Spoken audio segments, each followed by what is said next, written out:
Hey everyone, thanks for joining me. I want to wrap up the third most important attribute of high-performing teams this week. But before that, just a quick recap.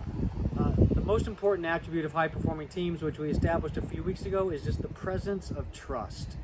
See, that's the foundation of everything on high-performing teams, the ability for the team members to trust each other.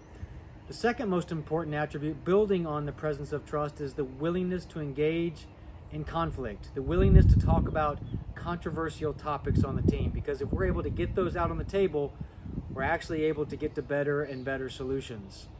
And the third most important attribute that builds on those first two is the ability to commit to next steps, to commit to the team's decisions.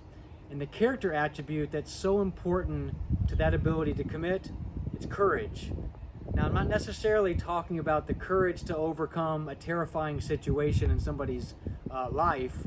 Rather, I'm talking about the courage to commit under conditions of uncertainty, the courage to commit when consensus hasn't been reached yet. Because remember, consensus and certainty, those aren't the goals. Clarity is the goal. And we can be clear without being certain. And that's where courage fills that gap. Because we need courage to take that step into uncertain territory, because we're not really sure what the outcome is going to be. We're not ever really sure if this is the best decision, but we're courageous enough to commit to that decision.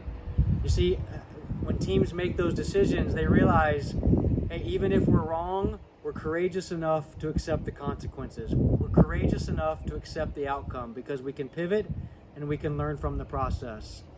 So together, let's continue to lead courageously. Have a good week, everybody.